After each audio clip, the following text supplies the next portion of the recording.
Just after midday, on the 8th of May, one of the accused, Linda Mitchell, walked out of the dress department of Hombards, the well-known department store, telling the assistant that the dresses she'd been trying on were not suitable. The other accused, 31-year-old housewife Rosemary Elizabeth Clayton, had been in the same department, proclaiming that her purse had been stolen from her handbag. But at the very moment Mitchell left, Clayton found her purse had been in her coat pocket all the time, and, apologizing profusely, she left too. The assistant who served Mitchell then found that only 3 dresses were returned by Mitchell, whereas the disc system indicated that she had taken 4 into the fitting room. It is also alleged that as the 2 accused approached a minicar in Hombards car park, a store detective followed them. By the time the detective reached them, Clayton was in the driving seat and Mitchell threw her raincoat into the passenger seat and slammed the door. And then Clayton drove off. Believing the missing dress to be concealed under the raincoat, the detective took the number of the car and asked Mitchell to return to the manager's office. The store manager telephoned the registration number to the police, but the dress was not in the car when Clayton arrived home, and she denied that it ever had been. Clayton and Mitchell are charged with conspiring to steal and the theft of a dress worth £32, the property of Hombards Stores Limited. Electing to be tried by jury, the case is about to be heard in the Crown Court. I swear by Almighty God, the evidence I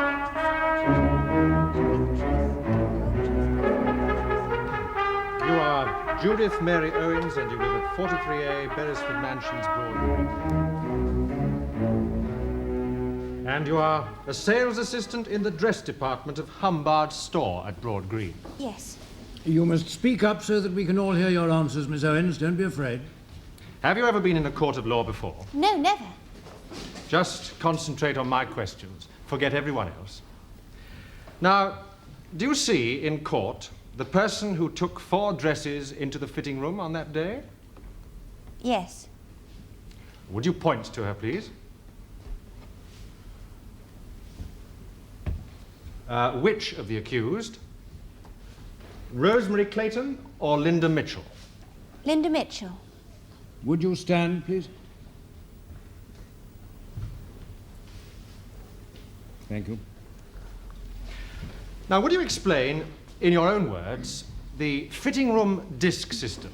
It's in operation, Your Honor, in many dress departments of the major stores. Well, when you pick out dresses to try on, you get given a... I don't mean you, the customer, I mean. I do understand. Carry on. Well, I give her a disc for 1, or however many she has. So, if she takes 4 garments into the fitting room? You give her a 4 disc, yeah. Like this, to ensure that she returns the same number of garments after she's tried them on? Yes. It's a simple and foolproof check, Your Honor, provided nothing untoward happens. But something did happen on May the 8th.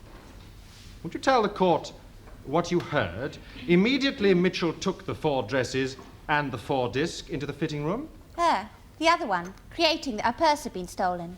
The accused, Rosemary Clayton. Yes. Was this near the fitting room? No, she was at accessories across the department, next to Free and Easy and Leather, but you could hear her all over. But what did you do? Well, we get enough pinching as there is, and as there was only 3 of us on, there was Miss Gordon. Yes, that's because the department was short-staffed, because it was the luncheon. First lunches had just gone, yeah. So I went over to help her look for it. Leaving Miss Mitchell in the fitting room? Yes. Well, I didn't know they were working it together as mates, did I? I object, Your Honour. I think we need no double act. When defendants are separately represented, counsel really must come to some sort of arrangement. Now, Miss Tate, as your client was first on the indictment, please. Your Honour, the witness is presuming that my learned friend's client and mine were in conspiracy, which has not been proved. Does the word mates imply conspiracy? Working it together as mates, Your Honour, gives a prejudicial impression. Mr. Dealey, is your objection on the same ground? Yes, Your Honour. Both are overruled. Mr. Harveston. But in fact, Clayton's purse wasn't missing at all. No, she had it in her coat pocket all the time. And when did she make this discovery? Just when the other one was going. She walked past, said nothing suited her, something like that. So what did you do? Well, I went back to pay and pack to put the dresses back on the rail. And what did you find there? Well, only 3 were there. One dress was definitely missing? Yes, The paisley silk. Ah, you remember that dress particularly? I'd have liked it myself if I could have afforded it. A super red. My favourite colour at the time. Did you look to see that it wasn't in the fitting room? Yes, it wasn't there. So what did you do? Well, we've been told we're not to chase out after them, you know, when they've taken something. So... When you suspect that they may have. Yes. Well, I phoned security quick. Where was Clayton while you were phoning? Oh, she'd gone. She went as soon as she found her purse. And you are in no doubt that Mitchell took 4 dresses into the fitting room and returned only 3? Yes, positive. Thank you, Miss Owens. Miss Tate? Miss Owens, if you've never been in a court of law before, you've never been concerned or involved with a shoplifting case previously. Oh, I have several. Our head of department usually does them, but she was on first lunches that week. So there's quite a lot of shoplifting goes on at Hombards. We have to keep our eyes open, yes. The management encourage you to keep a sharp lookout. Yes? Well, it's stealing, isn't it? Do you receive special training for this? Yes.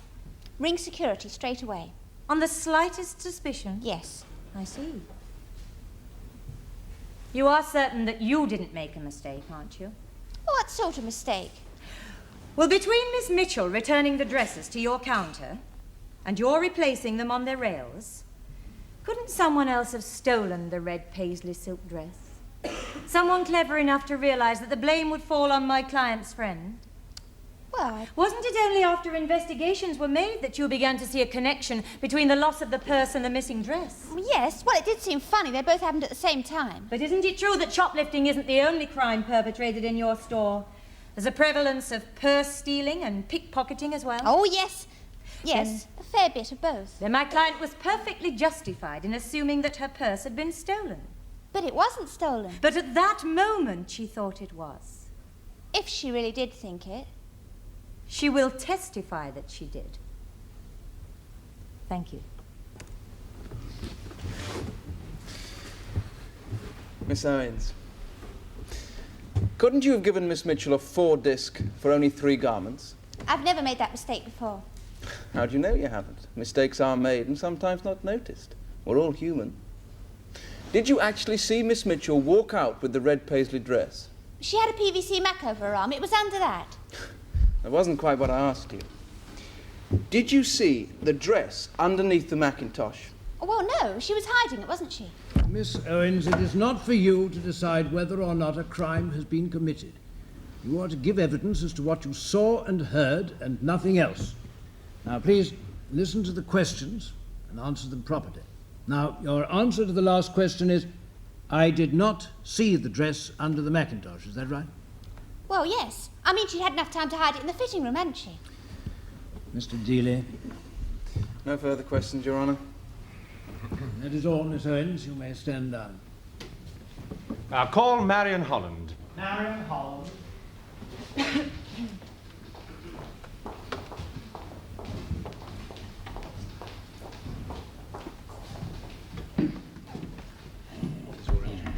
That. Still you take the book in your right hand and swear the oath. I swear by Almighty God that the evidence I give to this court and jury shall be the truth, the whole truth, and nothing but the truth. Your name is Marion Sylvia Holland, and you live at 51 New Crescent, Broad Green. Yes, sir. And you are a store detective at Hombards branch at Broad Green. I am, sir. Where were you at about midday on May the 8th? I was patrolling the ground floor of Hombards' store, sir, when I was called up on my bleeper. And at what time were you called on your bleeper? Oh, at about 12:15, sir. I picked up the phone on gifts and presents, and on instructions received, I proceeded to the southwest exit, where I was to intercept an accused female person described to me as carrying a white PVC Mac. PVC? Polyvinyl chloride, Your Honour. Did you see this customer with the PVC Mac? Yes, I saw both the accused, sir, proceeding from the southwest exit to a grey Mini parked in the car park. But by the time I'd caught them up, Clayton was in the driving seat and opening the passenger door. So I said to Mitchell, I am a representative of this store. Would you please accompany me to the manager's office? To which she replied, what for? And immediately threw the Mac on the passenger seat and slammed the door. Did you see another loose garment in the car? Definitely. Where? Well, it was lying on the passenger seat, almost concealed by the Mac, but I could see the dress, the red material, underneath the white Mac. So I asked Mitchell to open the door. But by this time, Clayton had started the car up and she drove away. So then I took the registration number of this vehicle and again asked Mitchell to accompany me to Mr. McLennan's office. Have you any doubt, then, that there was a red dress under the white Macintosh on the passenger seat? Absolutely no doubt whatsoever. Did the Mini drive away quickly or slowly? Oh, it went off as though a police car was off. Yes, at extreme speed, sir. Did either of the two accused say anything to the other before the door was closed and the car drove away? Nothing. Thank you. Mrs. Holland, have you any knowledge of the way Mrs. Clayton usually drives? No, ma'am. Then she could have been accelerating quite normally for her. Why, it did seem fast to me. Well, for all you know, Rosemary Clayton could have been late for an appointment. And Linda Mitchell could have been intending to do some more shopping. Oh, but they didn't exchange a word. Well, they could have discussed it on the way out of the store, out of your hearing. Well, yes, they could have. And Miss Mitchell could have decided that she didn't need her PVC Macintosh and asked Mrs. Clayton to take it home for her. Miss Mitchell happens to rent a room at the Claytons' home, you see. Thank you. But I did see the red dress under the white Mac. You are sure the material you saw under the Macintosh was red? Oh, definitely red. Oh, yes, the car did go off at speed, but I swear I saw it. Thank you. I see you wear tinted spectacles, Mrs. Holland. With them on, my eyesight is quite perfect. 4 colours, too. Were you wearing them that morning? I was wearing. Now, was this the Macintosh that you saw? Or one very like it. This is, in fact, the Macintosh Linda Mitchell was carrying that morning. It may surprise you to know that it has a red lining. Look. It was the red lining you saw, wasn't it, Mrs. Holland? No, it was the dress, not the lining. In those split seconds, can you be sure? Yes, it was the dress I saw on the passenger seat, under the Mac. A red dress. Yes, I am sure. How long had you worked for Hombards? 3 weeks. So, you were a trainee? Yes. They find themselves in this case as a result of your being so sure. In that dock could stand any woman, any housewife who might quite innocently have walked into a departmental store.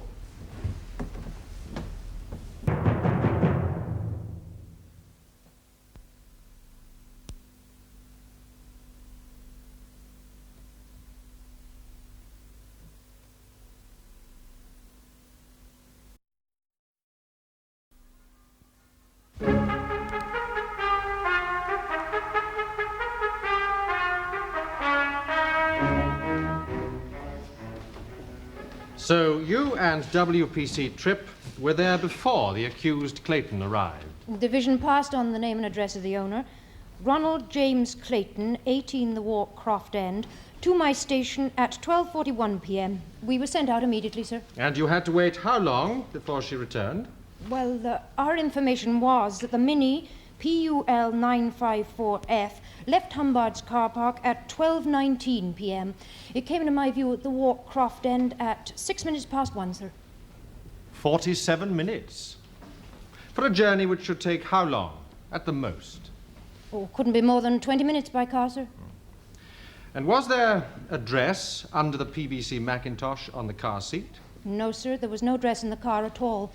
I asked the accused Clayton if there had been a dress under the Mac when she left the store's car park.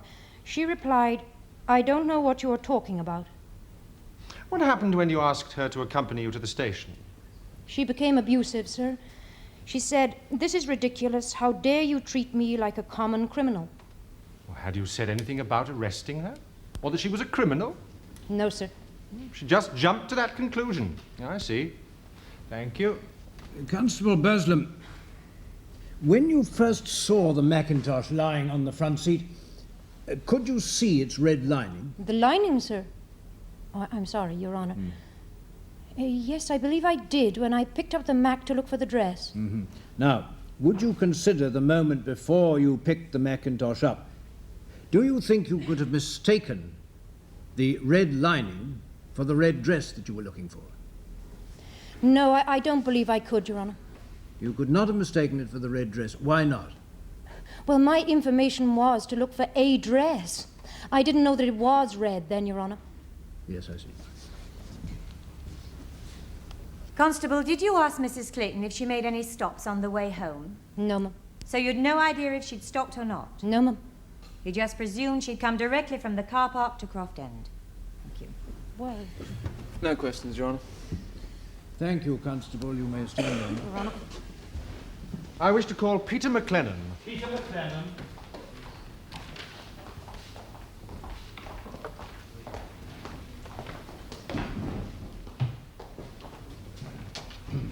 What is your religion, please? CV. Will you take the book in your right hand and swear the oath, please?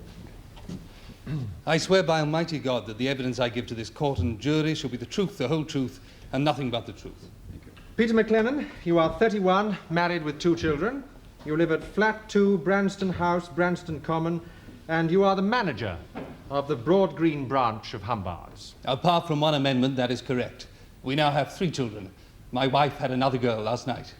Congratulations. Thank you. Both well, I hope. We all hope so, Mr. Harvesty, but not at the expense of the court's time, if you please. My apologies, Your Honour. The first you knew of all this, Mr. McLennan, was when? When Mrs. Holland brought Miss Mitchell to my office. What is the usual procedure in these cases at Hombards? Well, first I ask the store detective to give her account in the presence of the suspect, and then I invite the suspect to comment. What did the accused Mitchell say? She just denied she'd taken the dress. So you called for corroborative evidence? Yes, from Miss Owens of the dress department. What was the accused's comment on her statement? She refused to say another word. Thank you, Mr. McLennan. You have you not, thousands of garments in stock at any one time? Finest range in the district. Quite. How can you be so sure that this missing dress isn't still somewhere in that range? Did you check the entire stock? Yes, but the stock of this particular department is not enormous. In fact, I personally stayed behind that evening and checked the section to prove a missing.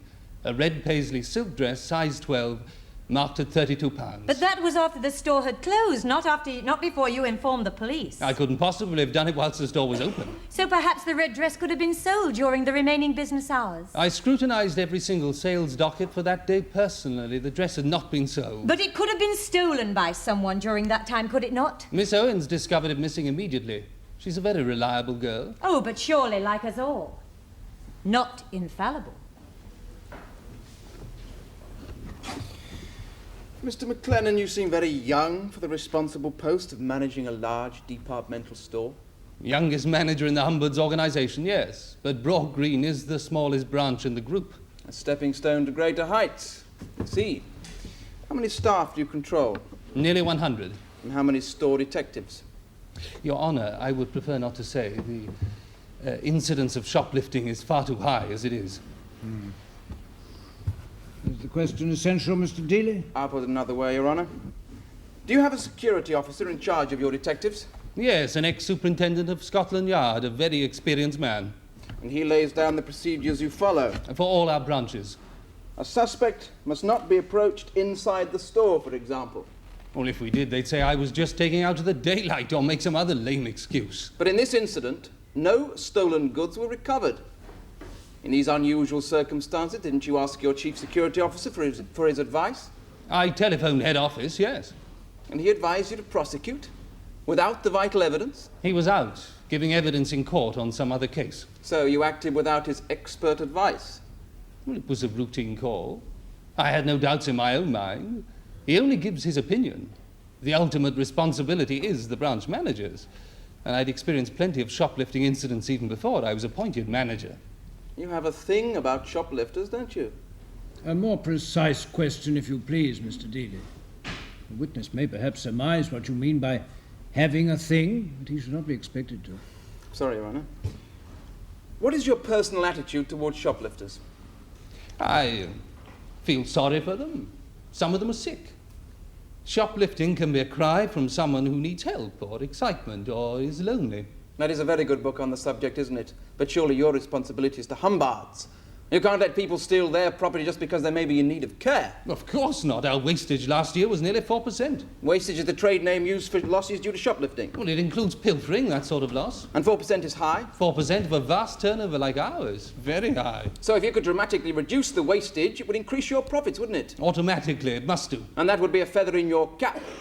And now your family has another mouth to feed. You're even more ambitious to become manager of a larger branch. Is that not so? The baby wasn't born then. You knew it was on the way, though, didn't you? Your Honour, this is irrelevant to the case, I think. Mr. Dealey, I don't want to stop you developing your cross-examination, but you do seem to be straying unnecessarily.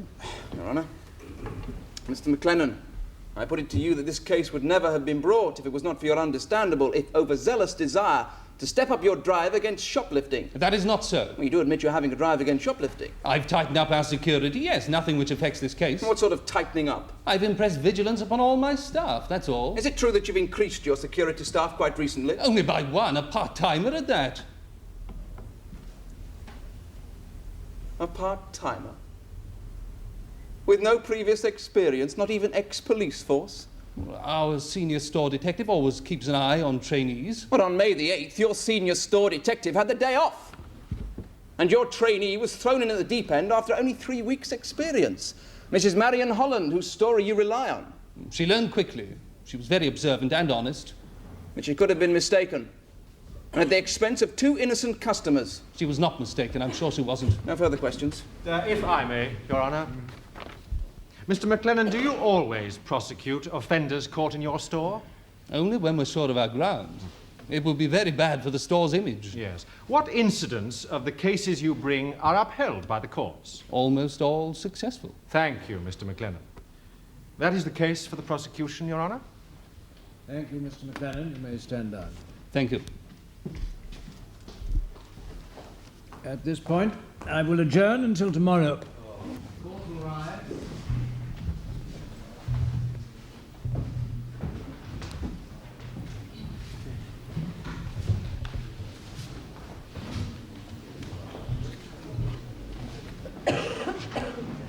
What are we doing in this circus? I can't do it. Can't do what? Answer questions like they've been doing. I can't. Oh, Miss Tate, do I have to tomorrow? Oh, yes, you must, or your chances of being acquitted are.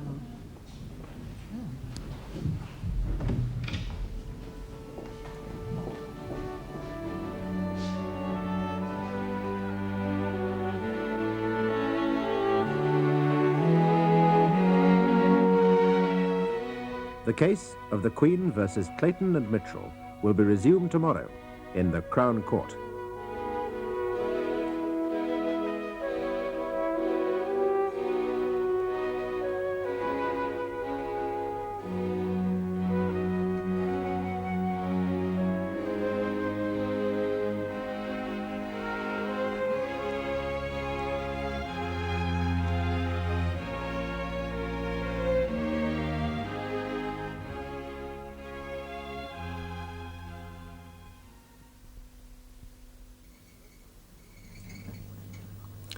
Rosemary Clayton, a 31-year-old housewife from Broad Green, and her lodger, Linda Mitchell, are accused of the theft of a dress from the Broad Green branch of Hombards department store and with conspiring to do so. It is alleged that whilst Mrs. Clayton created a diversion, Miss Mitchell walked out of the store with the dress concealed under her mackintosh. When approached by a store detective in the car park, Miss Mitchell threw her mackintosh into a car and Mrs. Clayton drove off. The detective testified that she saw the dress under the mackintosh and reported the car registration number to the police subsequently, who were waiting for Mrs. Clayton to arrive home. On her arrival, the dress was not found under the mackintosh or anywhere in the car. Yesterday, the prosecution presented its case in the Crown Court, where the 2 accused, protesting their innocence, elected to be tried by jury. Today, Rosemary Clayton, one of the accused, is about to give evidence.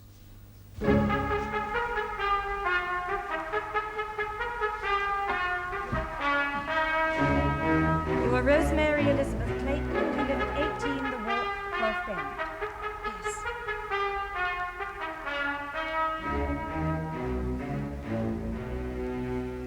you ever been in a court of law before? No, never. Nor in any trouble with the police of any sort whatsoever? No, not even for parking. Well, not many people can claim that these days. How long have you been married? It's our 7th anniversary next month. What is your husband's occupation? He's a bank official. Is he doing well? Getting on, would you say? I think so, yes. Is he likely to become a bank manager soon, do you think?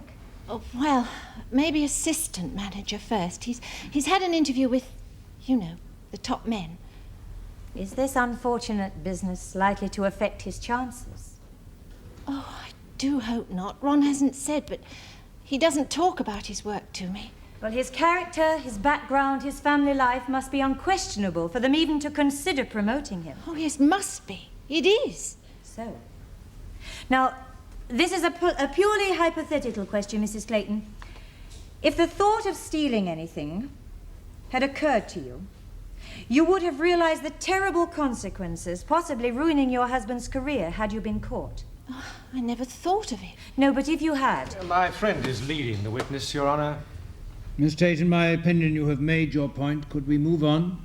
Yes, Your Honour. Now, we come to your friend Linda Mitchell. She lives with you as a paying guest. Yes. And you sometimes go out together. Well, not all that often, no. No, but sometimes. Yes, sometimes. On the 8th of May, you drove to Hombards department store at Broad Green and went into the dress department. Now, is the version of what happened given by the prosecution witness quite correct? No. Well, yes, most of it is really. Linda Mitchell was with you. Did she say what she wanted to do? Yes, she wanted to try some dresses on. And what did you do? I went to the accessories counter. I was just looking while I waited, really. And what happened? Well, then I discovered that my purse had been stolen. Well, I thought it had. And where was Miss Mitchell? In the fitting room. Now, did you get upset when you thought about the purse? Yes, I did. Well, I'd had cash pinched before, not long before. How much money was in the purse? £10, about. Several assistants came to your aid? Yes, they helped me to look for it and asked me when I'd last had it. Now, when you discovered that the purse was still in your coat pocket, what were your feelings?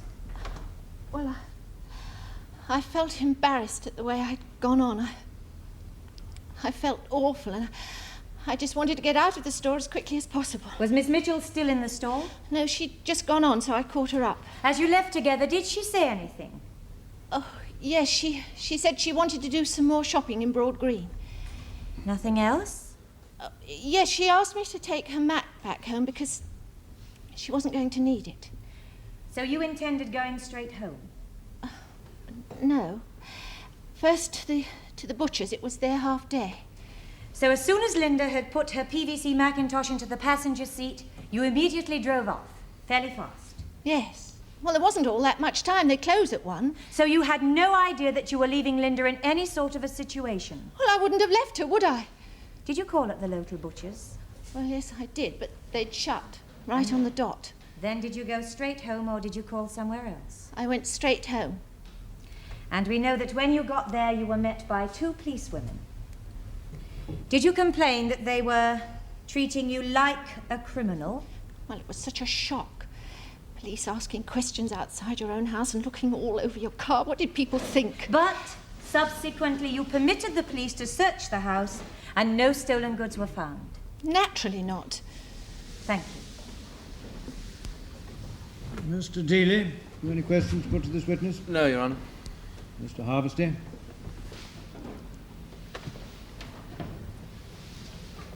Mrs. Clayton, you're on bail with your husband as surety. Yes. He's a surety for your friend, too. It's magnanimous of him. Well, she doesn't have anybody. She left home at 15. Mrs. Clayton, when the police officers questioned you, I have the impression that you were more upset by what the neighbours might think, imagining they were peering out from behind their curtains. You can bet they were. There's a lot of keeping up with the Joneses, is there, in the Walk Croft End? I suppose there is, yes. Which you don't indulge in. No. Well, you have to a bit, I suppose. Well, why didn't you just take the two policewomen immediately inside your house, where they'd be out of the neighbours' sight? Was there something there that they shouldn't see? Something you needed time to get rid of? More stolen goods, perhaps? No! They'd have seen them going in and coming out. That'd be just as bad. I see. Now, would you cast your mind back to the precise moment when you lost your purse? How did you come to notice it? Well, it wasn't in my handbag, was it? But how did you come to notice it? Because that's where I keep it. Mrs. Clayton, you still haven't answered my question. How did you come to notice it was missing? Answer the question, please. I have!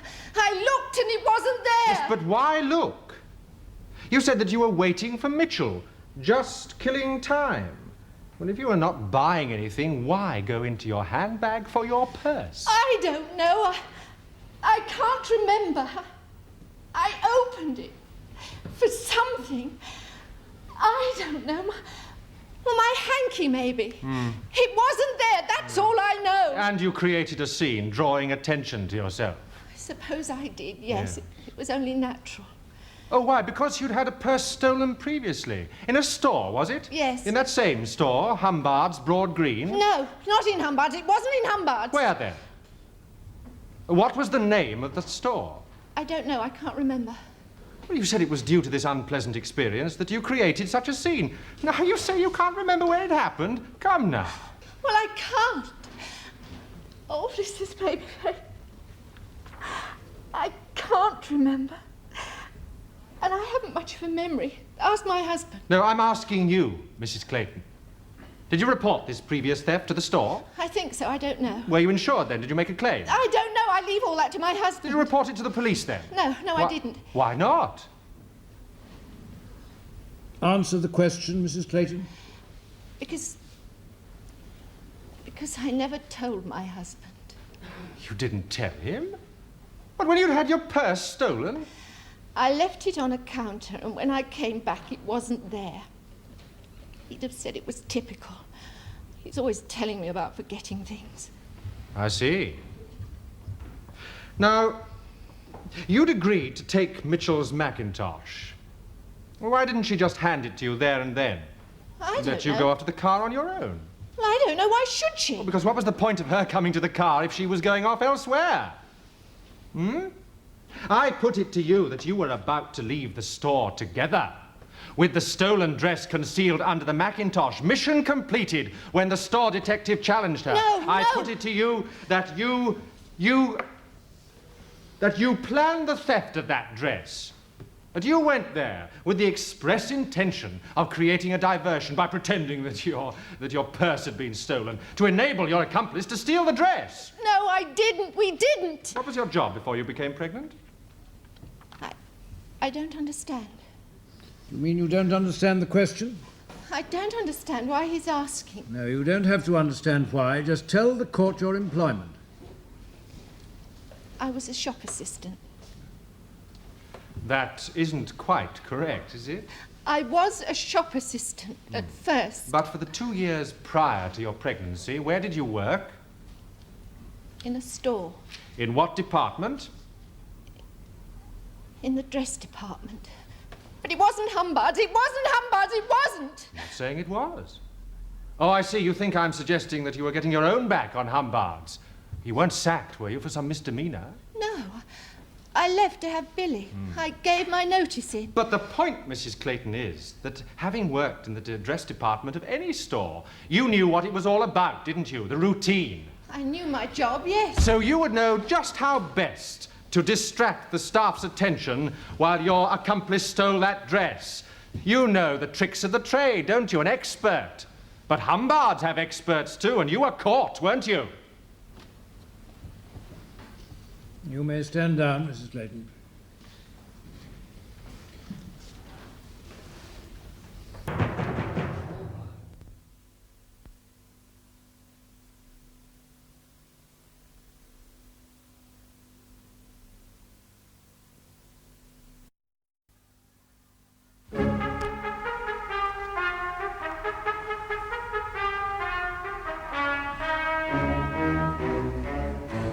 Melinda Mitchell, age 22 and unmarried. And I've no children. You only have to answer the questions I put to you. Now, are those details correct? Yes. And you live at 18 The Walk, Croft End? For now. And like Mrs. Clayton, you've never been in a court of law before, or been in trouble with the police? No. Now, how many dresses did you take into the fitting room at Hombards? 3. Not 4, you're sure? 3, positive. And why positive? Well, I can count up to 3. And I've never tried 4 on at a time. I just wouldn't. 3's plenty. When the assistant gave you the discs indicating the number of garments, did you check that it was a 3-disc? Of course not. So she could have given you a 4-disc in error? She did, didn't she? She says she got a 4-disc back from me, so it must have been a 4-disc she gave me for 3 dresses. But she's not going to admit that, is she? Just have to answer my questions. Why didn't you check the disc in your own interest? Well, I trust people. At least I used to. So you took 3 dresses and you returned 3 dresses? I just said so. Miss Mitchell, kindly confine your evidence to answering counsel's questions. I thought I was. Mr. Dealey.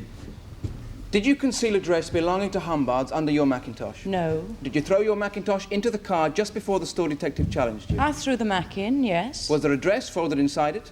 I didn't take a dress, so how could there have been? So apart from these vital points, is the evidence as established by the prosecution substantially correct? It's all correct, except we didn't steal anything. Like you said, it could have happened to anyone who just walked in. It happened to us, didn't it? Yes. Yes, it did. We've heard how some of the assistants were at lunch. Did the dress department seem short-staffed? Did you have difficulty getting an assistant to serve you? No. Were there other customers waiting to be served? Dunno, could have been. So there could have been other customers there at the same time as you were that could have stolen that dress? Well, there was no one there to take the dresses off me when I came out, was there? I'm sorry. It's all right, Miss Mitchell. I'd feel resentful too in your place. Thank you. No further questions, Your Honour. Miss Tate, have you any questions to put to this witness? Yes, Your Honour. Miss Mitchell, you accompanied the store detective to the store manager's office without demur. I told her it was a load of nonsense, but I went, yes. Did the store detective give the store manager the number of Mrs. Clayton's car? Yes. And did he telephone the police in your presence? Yes. Asking them to trace the car and search it for the missing dress? Yes. And did he tell you that the police can trace a car very quickly and that Mrs. Clayton would be caught with the dress? He went on about it, yes. Did it seem to you like an attempt to frighten you into making a confession? It didn't seem, it was. But still you denied taking the dress? I never said another word, whatever they went on about. Did your silence seem to aggravate the situation? He got rattled because he couldn't get me to say any more. His big desk and all the official rubbish and looking at my legs. The fact that Mrs. Clayton would be stopped and searched, it didn't worry you? No, why should it? Because there was no dress in the car, was there? No. Thank you.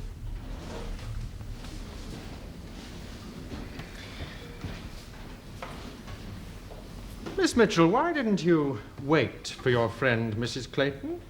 Why should I? Is there a law? Well, you came into the store together, didn't you? So? She was waiting for you. Just looking at the accessories counter, she said. Yet, although she seemed to be in trouble, or to put a finer point on it, she was complaining loud enough for all 3 assistants in the department to hear that her purse had been stolen. You ignored her plight and went off out. I was going into another department, wasn't I? Did you inform her as you passed? I'm going into the lingerie department? It wasn't lingerie. There was no need, anyway. Why not? I knew where the car was. We'd meet up there, wouldn't we? So you left your friend in that unfortunate situation without a word. Not very friendly, was it? I know her, you don't. She soon gets a bit uppity. She shouts before she's hurt. Well, sometimes. Does she? I see. Nothing wrong with that. We've all got our problems. So, Mrs. Clayton drove off, leaving you with the store detective to face the music alone. Well, that wasn't very friendly on her part either, was it? She didn't know there was any music to face. She told you that. Yes, but just think for a moment. If you had conspired to steal the dress, and she'd driven off knowing that the store detective had stopped you, that would mean that she was abandoning you, wouldn't it? She was just taking my Mac home, that's all. You weren't there, you don't know. That's because you live at the same house. You know I rent a room from the Claytons. Is this how you first became friends? Or did you know Mrs. Clayton before? Not before I moved in, no. Oh. How did you come to know about the room, then? I saw this card in a newsagent's, didn't I? Yes. In her handwriting? Yes. No, in Ronnie's. I think it was Ronnie's. Does it matter which? Had they let this room before? No. At least I don't think so. Did they say why they'd decided to let it? Money, perhaps? Did they need the extra income? We've heard that Mr. Clayton is doing very well in his career. Yes. Well, he said it'd be company for her. She was a bit bored. He said, Mr. Clayton, he did the interviewing, did he? He did the talking. Yes, and he was letting the room because his wife needed a little company. Because he was out in the evenings doing his football supporters club work. That take up much of his leisure time? Quite a bit, yes. He's out most nights of the week, isn't he? Well, he's got a lot to do. He's got golden pool, fireside bingo every week, and he had the books to do. Oh, you know quite a bit about it. I help sometimes, addressing envelopes, things like that. Yes. Does Mrs. Clayton help too? She's not interested, really, in things like that. She would if he asked her to. But he doesn't. He asks you. Your Honour, I really don't see what this has to do with the case before you. I'm hoping that Mr. Harvesty is near to enlightening us. Yes, Your Honour, the relationship between the two accused is germane. They're such patently different types that they're hardly likely to want to go shopping together. Then may we reach that point in your questioning now, please, Mr. Harvesty? It seems strange that you should go shopping with Mrs. Clayton. You dress quite, well, poles apart, don't you? I'd have thought you wouldn't be seen dead in a place that sells conventional clothes, even those like Hombards that are commercially trendy. Well, you're wrong, aren't you? You say you and Mrs. Clayton are close friends. Do you discuss serious subjects with her, then? How to beat the establishment? Or put the world to rights? I do what I can. She's not really interested in anything that I know of. Oh, so your arrival on the scene, in fact, didn't do very much to relieve her boredom. No. Miss Mitchell, do you know the most common explanation for shoplifting given by amateurs who are caught? I've no idea. Boredom. Mrs. Clayton was bored, wasn't she? She needed a little thrill in her life. Does that make her a thief? Another common cause is domestic stress or bereavement, the loss of a loved one. I suppose I'm bored, too. You left home at 15, we were told. You've moved around quite a bit since then, haven't you? I don't stay in one place, no. Tried all sorts of jobs, too, have you? A few, yes. Why not? Lots of boyfriends, men friends. Am I a thief because I'm not a virgin? No. But at the ripe old age of 22, you've done it all, haven't you? Now life's a bore, isn't it? All this is a bore. Your attitude shows it. We could do without it, yes. How long have you lived with the Claytons?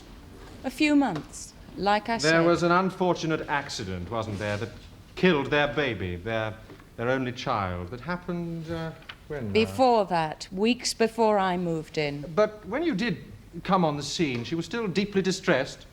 Her only interest in life gone. She was in a state, yes. But you can understand that, can't you? We do. We? Ronnie and me. We both do. I'm sure you both do. It must have a traumatic effect on any mother. Hasn't she been through enough? She's punishing herself. She won't have another. She won't even let Ronnie...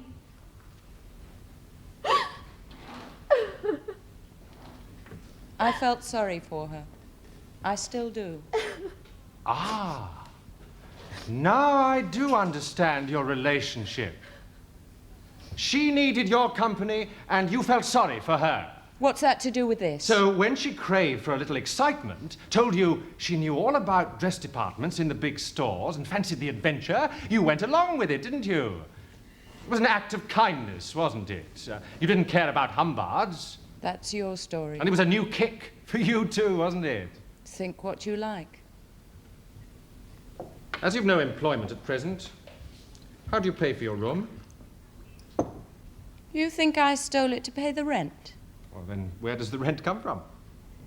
I don't need to steal to pay the rent, because I don't pay any, it so happens. Oh? Was that the arrangement made with Mr. Clayton when you answered the advertisement? Why is he so magnanimous? I needed somewhere to live. Did Mrs. Clayton know about this hospitable act? No, she never came into it. Ah, so you agreed to fall in with Mrs. Clayton's shoplifting idea because it made you feel better, knowing that you and her husband were deceiving her behind her back. You've got a dirty mind. No! There's nothing between the Rontello. I object, Your Honour. I object, Your Honour. Yes, Mr. Harvester, you do seem to be getting into an area which I am not convinced is relevant. Both witnesses and counsel have misunderstood me, Your Honour. I was only referring to Mrs. Clayton's being deceived about the rental. Nothing else concerns this court, I agree. Yes, Mr. Harvester. And therefore, members of the jury, you will take no other inference. Your Honour, as Mr. Clayton didn't worry his wife with financial matters, it could hardly be called a deception. Yet could we cease this line of argument, it may well put theories into the jury's mind, which I'm sure you do not intend, Mr. Harvester. Now, Miss Mitchell, counsel for the prosecution has suggested reasons for your visit to Messrs. Humbard's store. Are those reasons correct? She asked me to go with her, that's all. If I may, Your Honour, pleaded with you to go? All right, she said she wasn't up to going on her own. But, Miss Mitchell, it was you that went to try the dresses on, wasn't it? She stated she wasn't buying anything. Not in that department, she wasn't. Stop calling me a liar.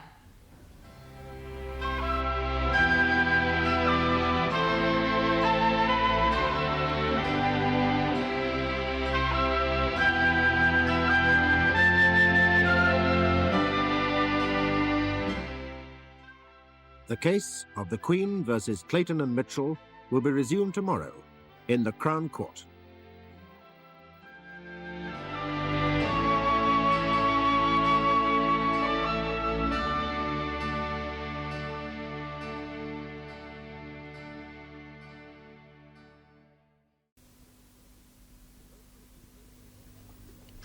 Rosemary Clayton and Linda Mitchell are accused of the theft of a dress from the Broad Green branch of Hombards department store and with conspiring to steal it. It is alleged that Mrs. Clayton created a diversion by complaining loudly that her purse had been stolen, allowing Miss Mitchell to walk out with the dress concealed under her mackintosh. When approached by a store detective in the car park, Miss Mitchell threw her mackintosh into a car and Mrs. Clayton drove off. The detective has testified that she saw the dress under the mackintosh. The car registration number was reported to the police, who were waiting for Mrs. Clayton when she arrived home, but the dress was not found under the mackintosh or anywhere in the car. The accused elected to be tried by jury, but as the trial draws to a close, Judge Bragg has now allowed an extra witness to come forward to give evidence for the prosecution. I now wish to call Joan Lumley Brown. Joan Lumley Brown.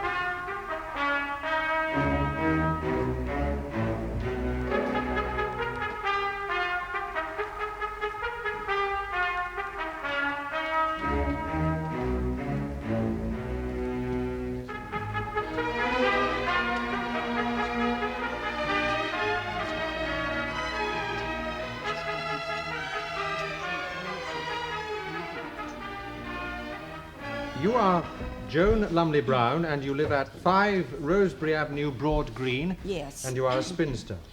It isn't a description I care for. I have never married, no. And you are the local organizer at the Oxfam charity shop, in Church Street, Croft End? Yes, I am. What prompted you to come forward? Well, I was reading a report of this case in yesterday's paper. And when I read the description of the missing dress, it rang one of those little bells that we all have somewhere up here. Because a few weeks ago I had a rather attractive red paisley dress handed into the shop. Now, what makes you remember that dress particularly? Well, usually we get things that people want to clear out. Bric-a-brac, cast-off clothing, little acts of kindness that add up to much-needed funds Splendid work of this charity organisation be taken as read. Yes, Mr. Harvesty, I have permitted you to call a further witness. Please come to the point. Yes, Your Honour. Was this red paisley dress worn second-hand? On the contrary, it seemed practically new. Practically new? Well, so it seemed. When Mrs. Bottomley, my colleague who was manning the shop with me that day, came back from lunch, I intended to ask her what she thought. But we were busy and I forgot. Stupid of me, but there it is. So at what time was the dress handed in? Well, I really couldn't say with any certainty. But it must have been between certain times, based, say, on your lunchtime arrangements? Well, you see, Your Honour, we don't keep quite as regular lunch hours as I presume shop assistants do. But it must have been, say, between midday and 2 o'clock. Well, 2:30 at the latest. So sometime in that period, you were handed a red paisley dress which could have been absolutely new. Well, you see, people are quite kind, aren't they? They go to immense trouble to have things cleaned, or they launder and press them before they bring them in. Sometimes they are in quite excellent condition. Yes, but this particular red paisley dress did look as if it had never been worn. I couldn't swear to it. Not on oath. I'm only asking if it could have been quite new. Put like that. Yes, indeed it could. Yes. Yes. Now, was it like this?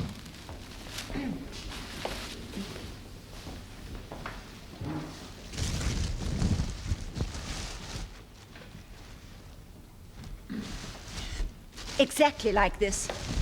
In case anyone thinks that the missing dress has been found, I should explain. The dress handed into your shop was sold to some person unknown, was it not, Miss Lumley Brown? Very quickly. I don't remember seeing it the next time I was on duty. This is an identical dress supplied by the manufacturers to the one stolen from Hombards' store. Is it the same material, same pattern, same style as the one sold from your shop? I have no doubt of that whatsoever. Do you record donors' names and addresses, or the purchasers? Oh, no. We're not geared for that sort of commercial exercise, indeed not. Do you check whether the items handed in by the public are the legitimate property of the owner?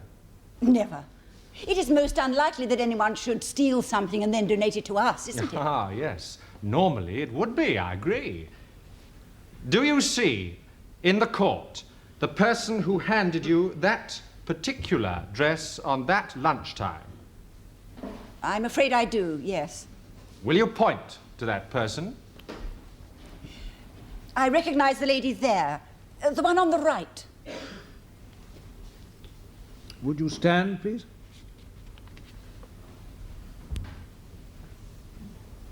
Thank you. Is that her? I'm afraid so, yes. Thank you.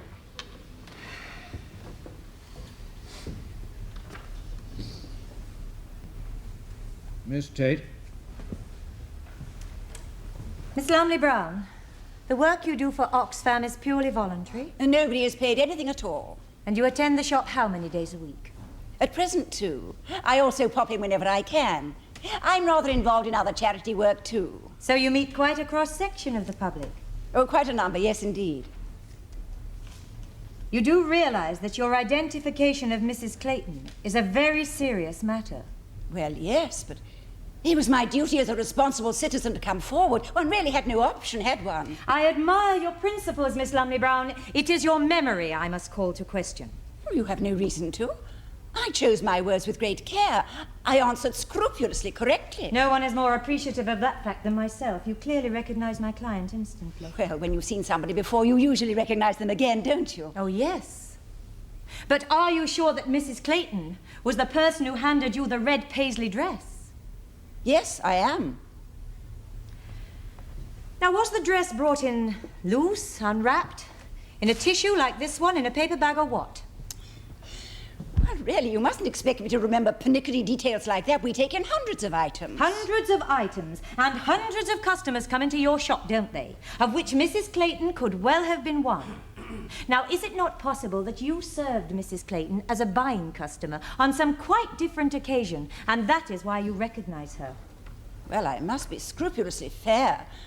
I wouldn't want someone wrongly convicted on the fallibility of my memory. That would never do. Well, I'm very glad to hear that, because, you see, Mrs. Clayton has, in fact, been into your shop to look around and buy things.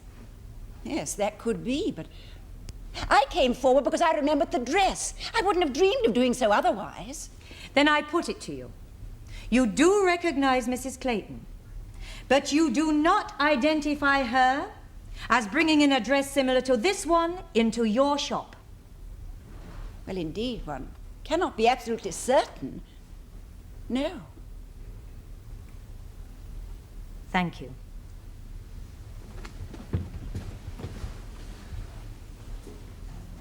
No questions, Your Honour.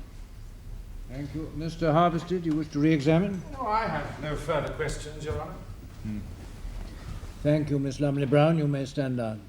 Thank you. Your Honour, may I now have permission to recall my client in view of what we have just heard? Very well, Miss Tate.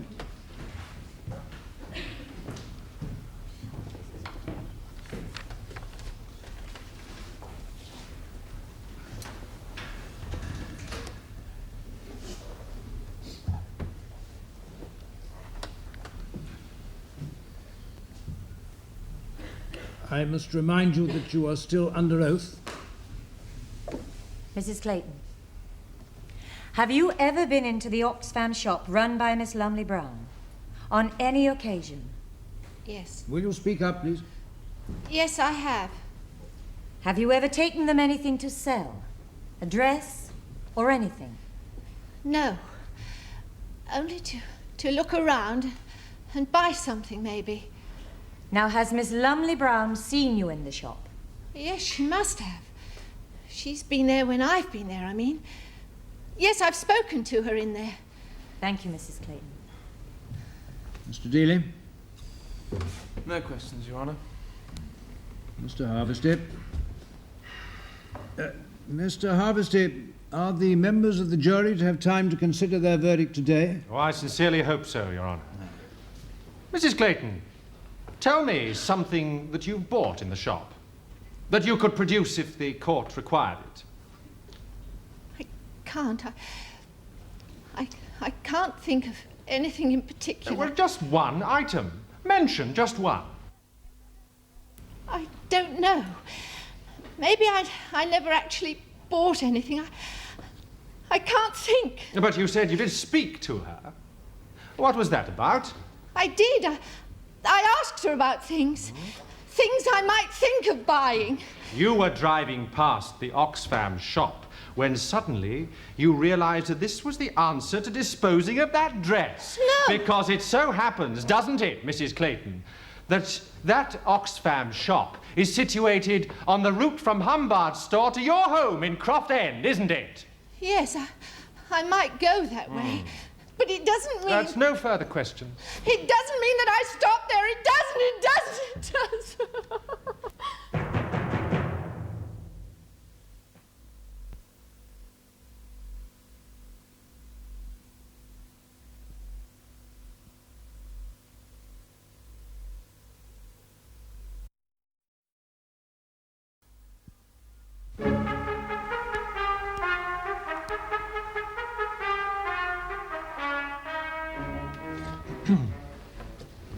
Members of the jury, there are vital facts in this case which have not been and cannot be denied by the defense, but I'll come to those in a moment.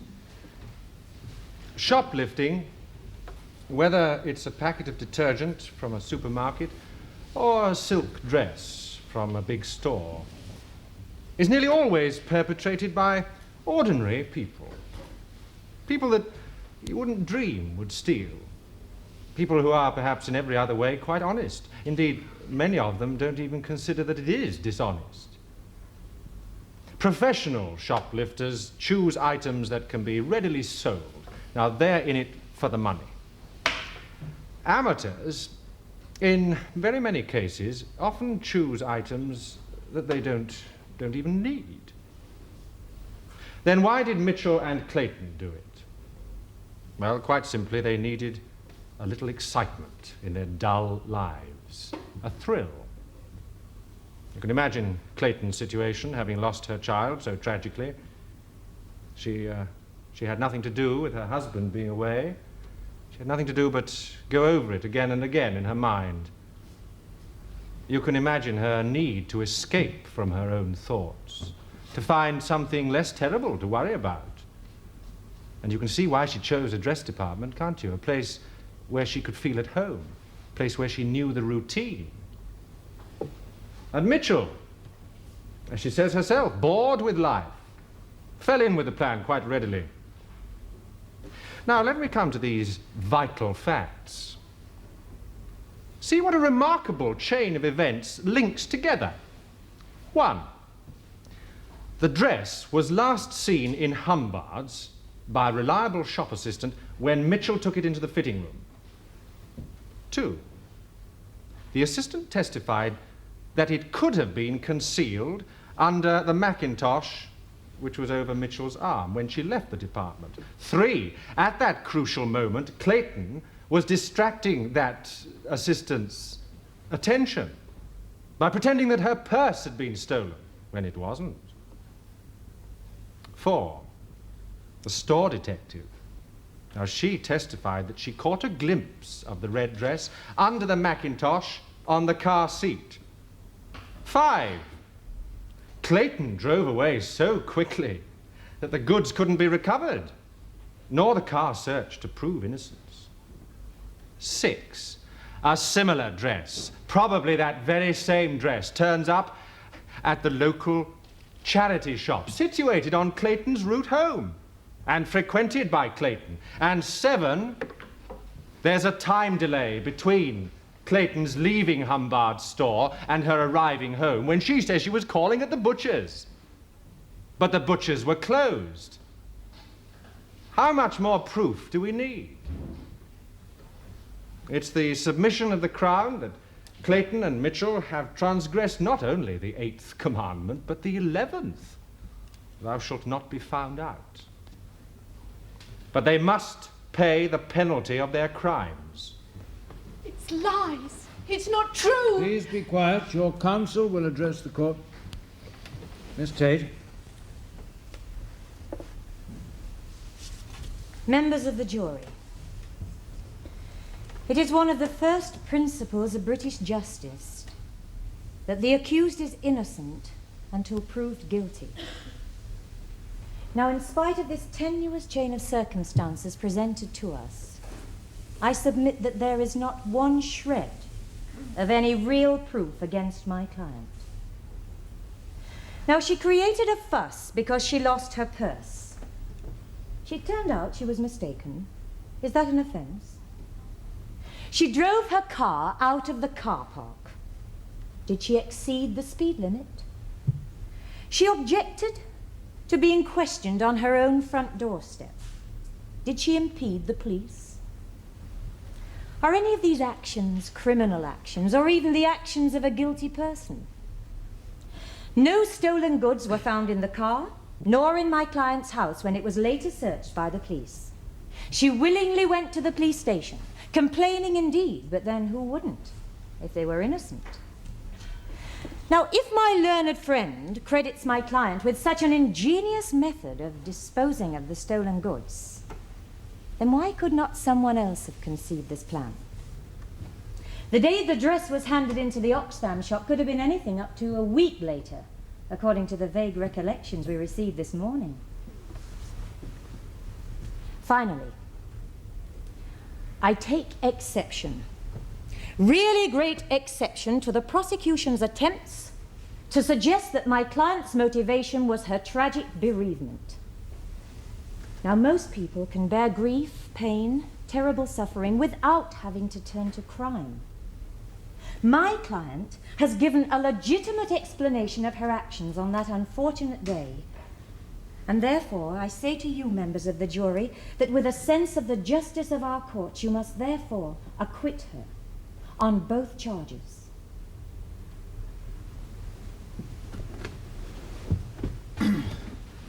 Members of the jury. One moment, Mr. Dealey, if you please.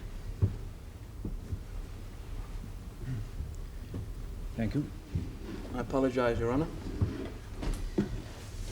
Members of the jury, it was my client who was actually arrested by the store detective. And you will remember that she instantly denied the accusations that were made against her.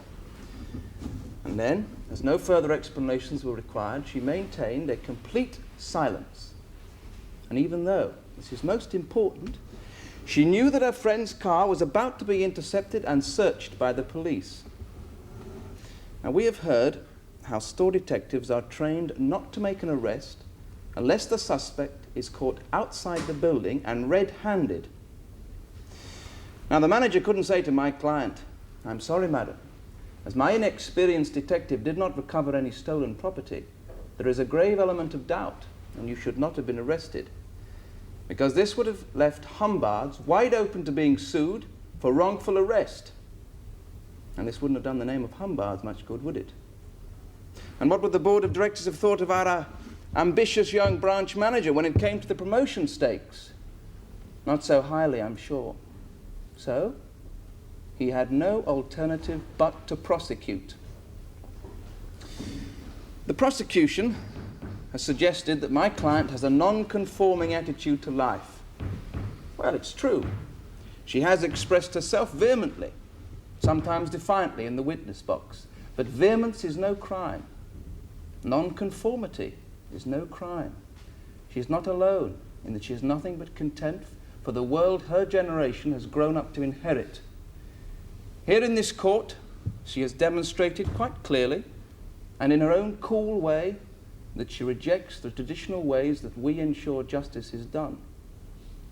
She may not fully understand the workings of the law, but this does not make her guilty. No case has been made out against my client that calls for any other verdict than not guilty.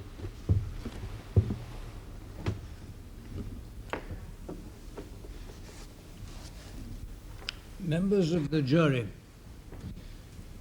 any sympathy which you may feel for either or both of these two women due to the circumstances of their private lives must be excised completely from your minds.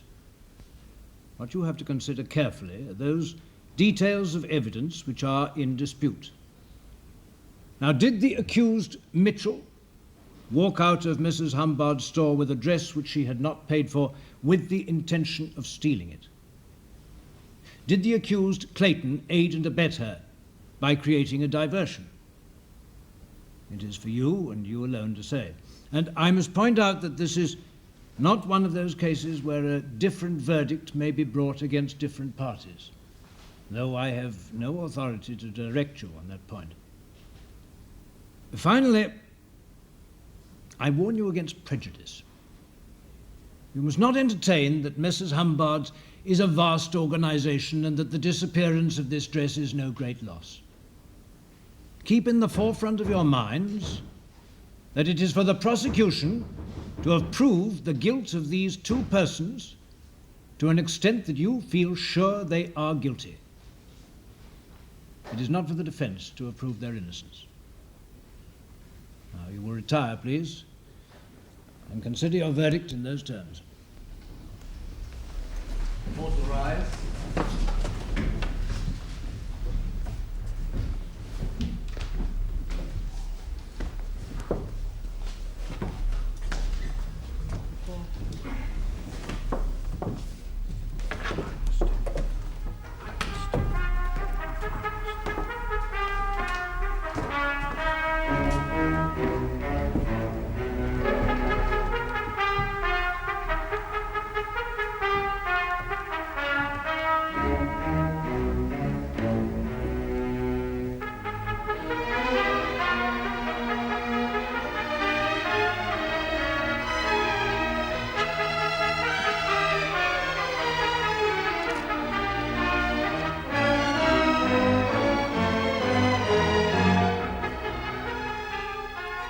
The jury have been out much longer than expected. and it would seem that they have had some difficulty in deciding whether the two accused are guilty or not guilty of the two charges against them. However, it now seems that the jury have reached a decision and are ready to return to the courtroom to give their verdict in the case of the Queen versus Clayton and Mitchell.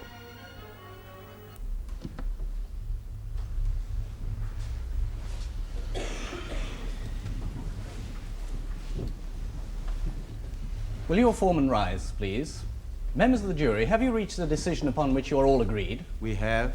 On the charge of conspiracy to steal, do you find Rosemary Elizabeth Clayton guilty or not guilty? Guilty. I mean, not guilty. Sorry, Your Honor. Please concentrate. Which is it? Not guilty. Thank you. On the same charge, the defendant Linda Mitchell? Not guilty. Thank you. On the charge of theft, do you find Rosemary Elizabeth Clayton guilty or not guilty? Not guilty. On the same charge, Linda Mitchell? Not guilty. And that is the opinion of you all? Yes. Thank you. You're both discharged and free to go. I wish to apply for costs on behalf of my client, Your Honor. Are you of like mind, Mr. Dealey? No, Your Honor. My client was granted legal aid. Miss Tate, this was a perfectly proper prosecution to bring. I make no order as to costs. All rise.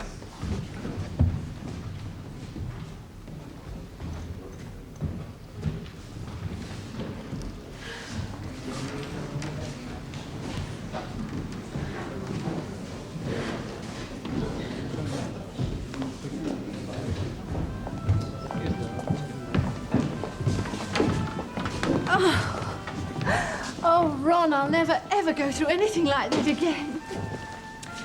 I'm so glad we managed to get it through now.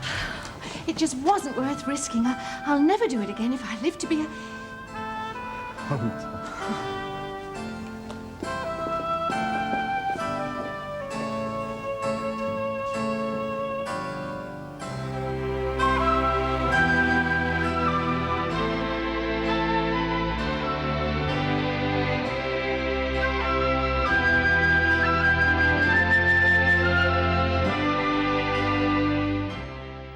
Next week, a chance for you to join another jury in assessing the facts when our cameras return to watch a leading case in the Crown Court.